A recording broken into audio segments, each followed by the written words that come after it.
এগুলো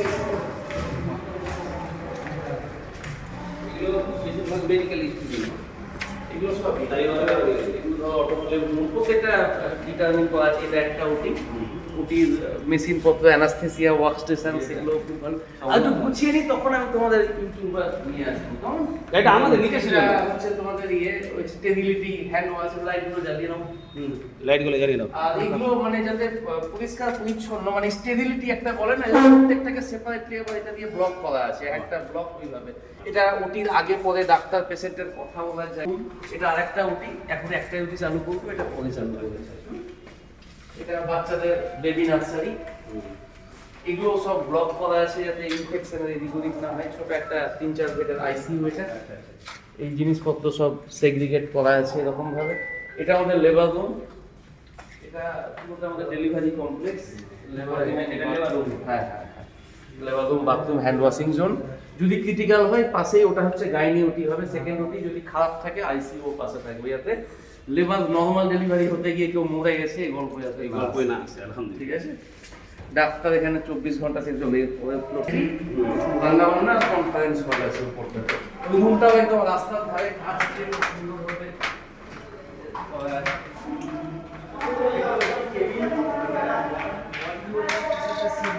মানে একটা আইসোলেট তো থাকতে হবে, কার্টেন, পর্দা টর্দা সব যাতে এটা ঠিকঠাক ভাবে। পর্দাটা আজকে লাগিয়েছে, একটু স্মেল পাচ্ছে ওই জন্য। হ্যাঁ, তো এগুলো সব বেডকে, এটা নার্সিং স্টেশন, এখানে একটু বেটার বুঝতে পারবে। ঠিক আছে, মানে এক একটা পেশেন্ট এক একটা শেপ থাকলো, প্রত্যেকে আলাদা আইসোলেট, মানে সবার তো একটা প্রাইভেসি লাগবে। হ্যাঁ, মানে সে ফিমেল হতে গেলেও।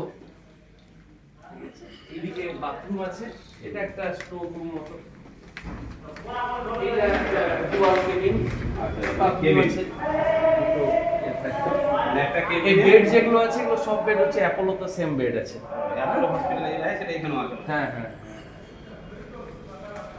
এই দিকটা হচ্ছে আমাদের মেল ডিভিশন।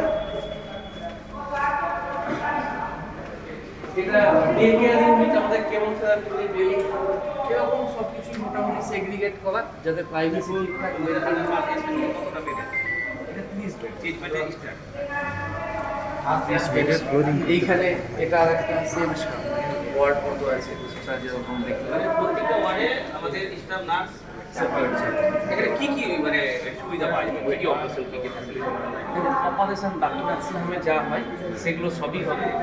আর যেগুলো সুপার স্পেশালিটি, অঙ্ক, নিউরো, এগুলো এখন এই মুহূর্তে করছি না। আমাদের যেগুলো সেকেন্ডারি কেয়ার বলতে যা বোঝায়, যে মেডিসিনের পেশেন্ট ভর্তি হলো, আইসিইউ, স্ট্রোকের ট্রিটমেন্ট, তোমার ওটির মধ্যে যতগুলো মাইক্রো সার্জারি, ল্যাপ্রোস্কোপিক সার্জারি, মানে শরীরটাকে বেশি ছেড়খানি বা ছেদ আমরা করবো না, যত কম ফুটো করে করা যায় সেটা। দ্বিতীয় হচ্ছে এই যে নর্মাল ডেলিভারি, আর যদি ডেলিভারি করতে গিয়ে প্রবলেম হয় তখন আমরা সিজারিয়ান ডেলিভারি করবো। এটা হচ্ছে আমাদের clear cut objective. Common microscopic surgery, orthopaedic, micro orthopaedic surgery, তারপর দ্বিতীয়টা হচ্ছে ম্যাটারনিটি। সাধারণ মানুষ এই বিভিন্ন জায়গাতে হয়তো অনেক খরচ হয়েছে, আপনাদের হসপিটালে কি সুবিধা পাবে তারা? তাদের অনেক